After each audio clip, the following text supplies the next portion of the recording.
boys think they can play sports better than girls, but I don't think that's true. And like in the old days, the men would go out and get the jobs, and the women would have to stay home and do all the housework and stuff.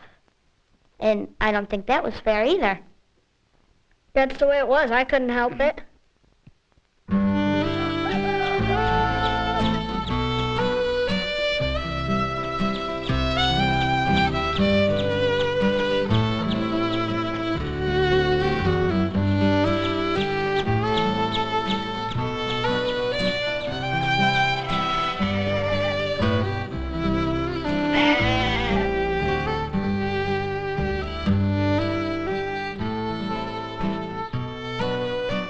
My dear brother Silas, today began like any other day.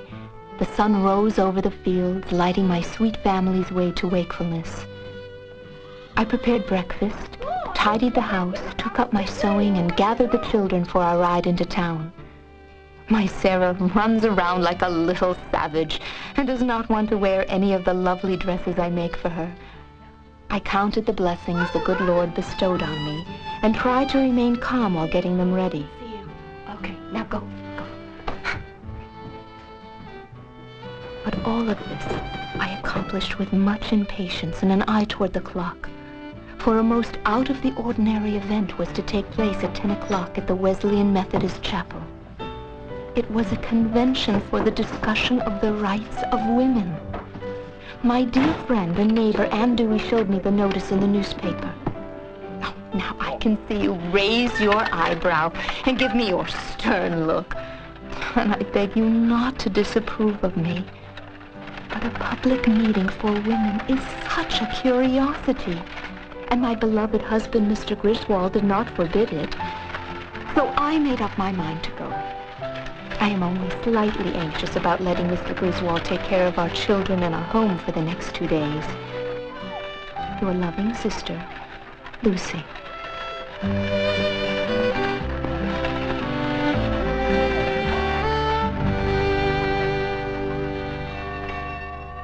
Years earlier, Lucretia Mott, a Quaker leader who had already earned a reputation for speaking out for the rights of slaves and women, traveled to London as a delegate to the World Anti-Slavery Convention. At the convention, Mott met Elizabeth Cady Stanton, a newlywed who was there on her honeymoon with her husband Henry, also a delegate. Mott and the other women delegates caused an uproar on the convention floor. The entire first day, the men debated, not about the evils of slavery, but whether women should be permitted to participate. Finally, it was decided that they could remain silent in the gallery. The humiliation of this experience forged a lifelong bond between Mott and Stanton. They vowed to expand the crusade for women's rights after their return to America. My dearest sister Lucy, you will be pleased to hear of my new position. I now have full responsibility for managing the mill. However, my increased duties have not kept me from doing my work against slavery. I was a little confused by your letter. What did you mean by women's rights? I have just returned from a church meeting where we were given more accounts about the terrible conditions of the slaves. They have no freedom or rights. Don't women already have rights? Men must work very hard to provide their wives with a home and security and to support their children. What more could women desire? Your friend Anne was always strong-minded, even when we were children. I'm surprised her husband still tolerates her.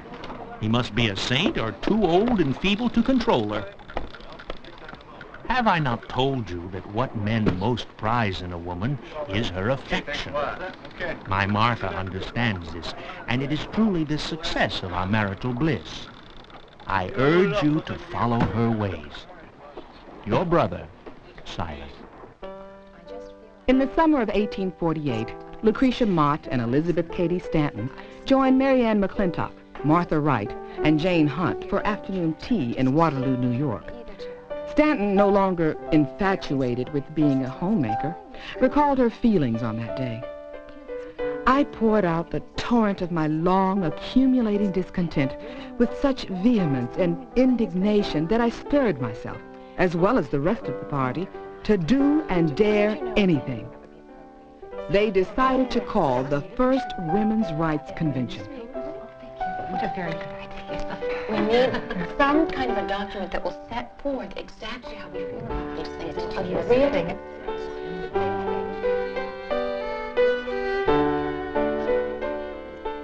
One week later, they met at the home of Mary Ann McClintock to discuss a plan for presenting their grievances. We hold these truths to be self-evident. They chose as their model the document which had brought charges against the King of England, the Declaration of Independence. The women called their document the Declaration of Sentiments, and it would indict an entire society.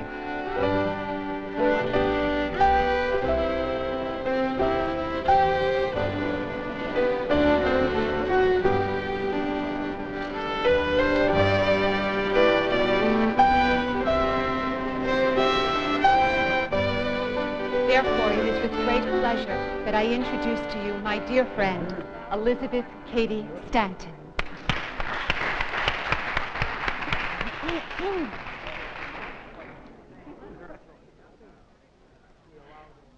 We hold these truths to be self-evident, that all men and women are created equal, that they are endowed...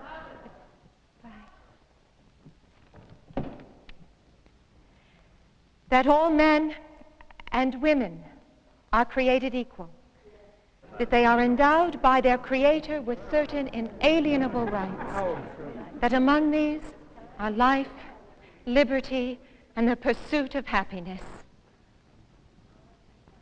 The history of mankind is a history of repeated injuries and usurpations on the part of man toward woman, having in direct object the establishment of an absolute tyranny over her. To prove this, let facts be submitted to a candid world. He has never permitted her to exercise her inalienable right to the elective franchise. He has compelled her to submit to laws in the formation of which she had no voice. He has withheld from her rights. This is election day, and my brother is 21 years old. How proud he seemed as he dressed up in his best Sunday clothes and drove off in the big wagon with father and the hired men to vote. I turned to Mary and I said, "Wouldn't you like to vote as well as Oliver? Don't you and I love the country just as well as he, and doesn't the country need our ballots?" Then she looked scared, but answered, "Of course we do, and of course we ought, but don't you go ahead and say so, for then we would be called strong-minded." He has taken from her all right in property, even to the wages she earns. He has made her morally. I have earned enough to school me a while, and have I not a right to do so? Or must I go home like a dutiful girl, place the money in father's hands, and then there goes all my hard earnings? In the covenant of marriage, she is compelled to promise obedience to her husband, he becoming to all intents and purposes her master, the law giving him power to deprive her. As the Lord Christ is the head of the church and the head of the man, so is the man the head and governor of the woman. This is God's choice and should not be transgressed. He has denied her the facilities for obtaining a thorough education, all colleges being closed against her. He allows her in church as well as state, but a subordinate position.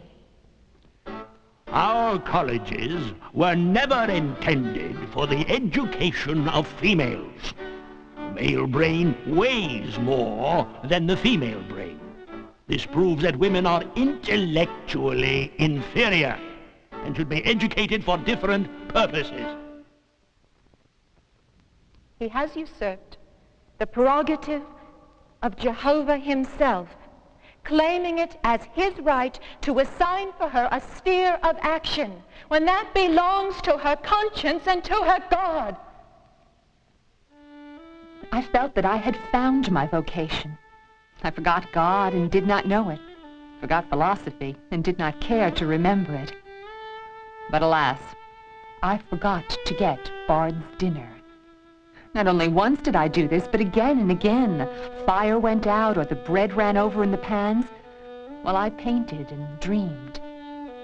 Had the passion seized me before marriage, no other love could have come between me and art. But I felt that it was too late, as my life was already devoted to another object: housekeeping. He has endeavored, in every way that he could, to destroy her confidence in her own powers, to lessen her self-respect, and to make her willing to lead a dependent and abject life. Dear Silas, you sound more like Father than Father did when he was alive. I must confess, I am confused by all this talk of women's rights. My heart is inflamed as much with a fearful anxiety as it is stirred with new ideas. I never expected to see women speaking so eloquently and with such power in public. Yes, dear Silas, they spoke like men, or even better. Yet, I know I'm very happy in my own home with my wonderful children and loving husband. But what about my lovely Sarah? Should she stay home like I did while her brothers go off to college? Shouldn't a man want a woman who can think and is well educated to be his companion and raise his children? Your loving sister, Lucy. P.S. No need to fear, Silas. I have not signed any declaration. I could not be sure how Mr. Griswold would feel, so I held back. Oh, and by the way, Anne didn't sign either. 300 people attended the Convention for Women's Rights in Seneca Falls. Of these, 68 women and 32 men signed the Declaration of Sentiments, including the African-American abolitionist Frederick Douglass. This gathering demonstrated to those women unhappy with their status that they were not alone, and it proclaimed to the world that here were women and men willing to change the conditions and injustices which oppressed them. They knew their path would not be easy. My dear Lucy, I urge you not to look away from your own little family circle for the means of producing moral and social reforms. You can be a guiding light within your home and should not participate in public demonstrations. Amy, come back here. Amy, wait. Keep playing with us. Back with your mother on the blanket, okay? I pray you still believe that women are far superior to men morally. That is why it is your duty to instill your children with those values our dear departed mother taught us. Your loving brother, Silas. What do the ladies want? They have the best place and choicest titbit at the table. They have the best seat in the cars, carriages, and sleighs. And at the present time, with the prevailing fashion, one lady occupies 3 times as much space in the world as a gentleman. If there is any inequality or oppression in the case, the gentlemen are the sufferers.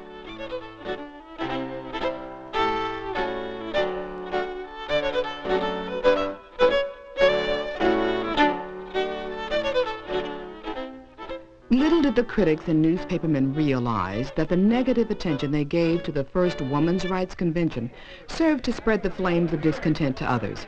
The issues, now hotly debated in the public arena, could no longer be ignored. This meeting, as I understand it, was called to discuss women's rights. Well, I do not pretend to know exactly what women's rights are, but I do know that I have grown for 40 years, yea, for 50 years, under a sense of women's wrongs. As far as marriages, well, my mom, she's a teacher and she works also, so does my dad. But she quit working for a while to stay home with us until my brother was in kindergarten and we were old enough to stay home alone and everything.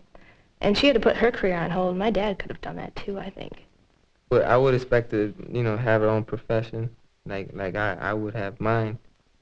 And though I would expect the food to be on the table at the same time, So it's got to balance out on that.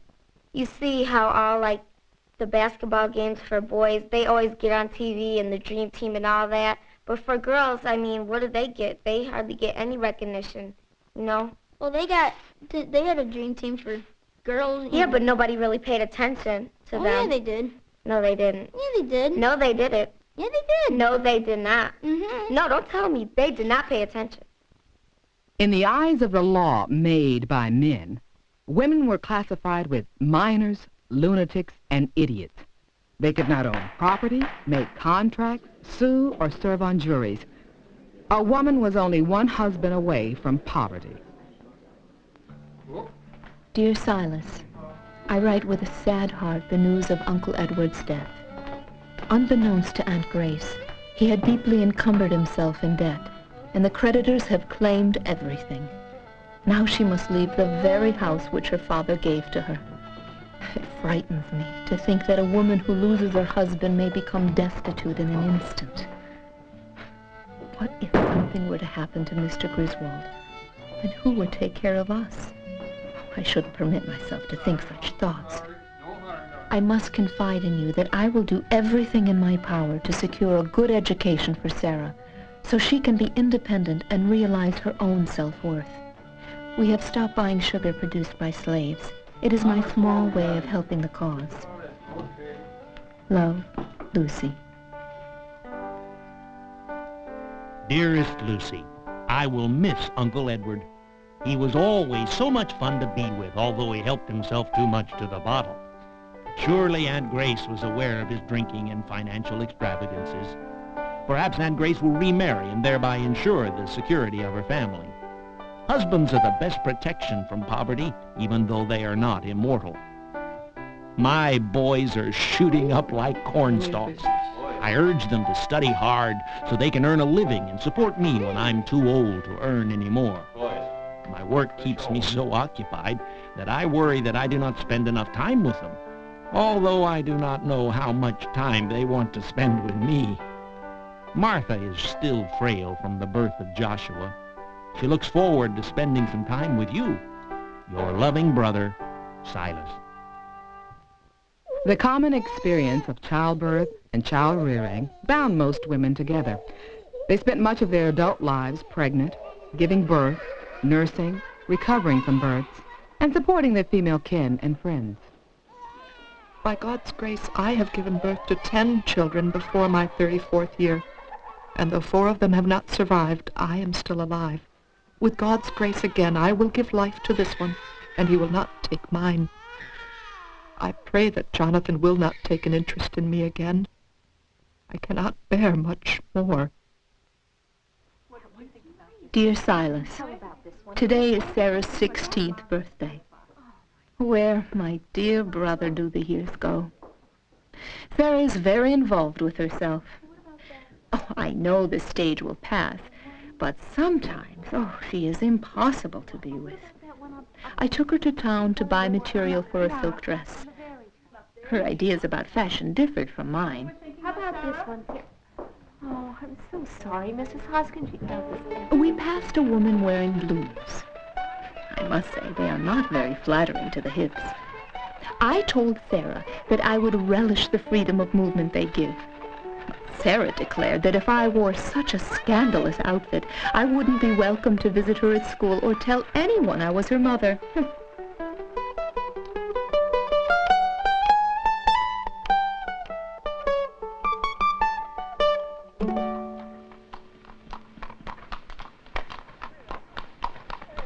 My dear sister, mark my words, if women insist on wearing those vulgar fashions, the next thing you know, we will see them smoking tobacco. It is fortunate that your Sarah has not inherited her mother's radical notions.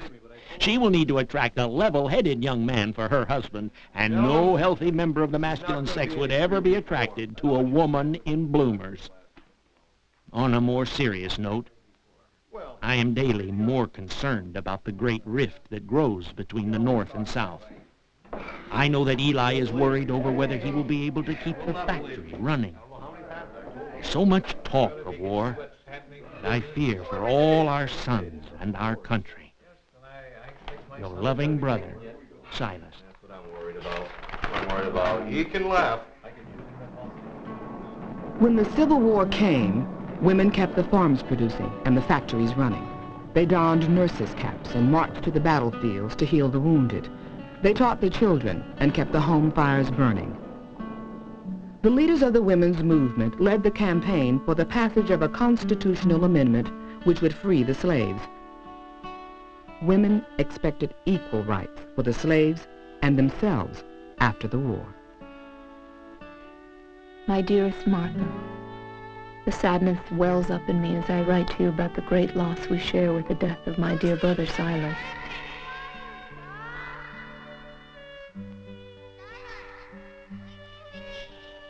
I hear very little from Eli and my sons.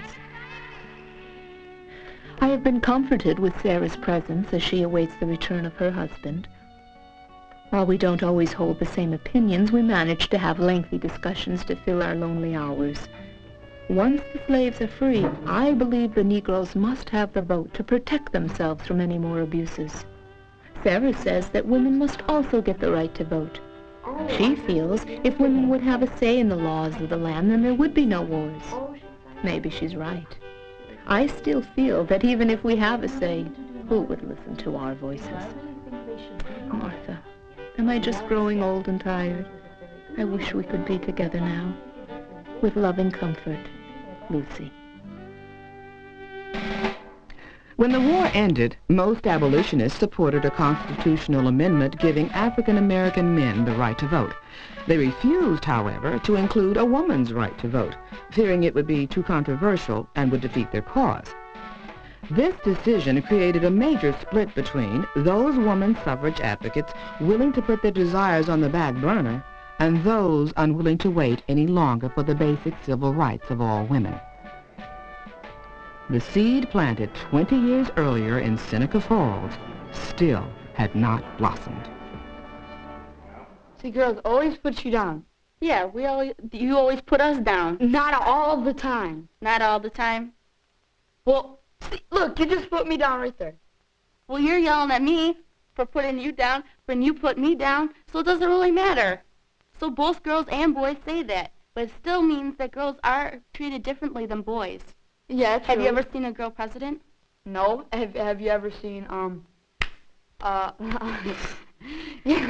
It'll never happen. I don't think it'll ever become equal. I think it will. I think it will. Unless we lose gender, it'll never. See, he still It'll thinks never he has happen. all the power, and it's not No, true. I'm not saying that men are overpowered. I just don't think it'll ever be totally equal. I think it will. My dearest Sarah, at 40, I know you feel you are too old to take advice from your dear old mother. But at my age, I feel I have earned the right to speak my mind about your daughter and my granddaughter. I sense that you and Charles are afraid that Hannah will be criticized and ridiculed if she enters the medical profession. I hope you will accept this money as my modest investment in Hannah's future. If your father were alive, he would have wanted this too. We must make sure our daughters have the same opportunities as our sons. I'm afraid I won't be around much longer to see all the changes that are yet to come. And yet, I can't help but think about how far we've come since that remarkable day in 1848, and how much of the road is still left to travel. Your loving mother.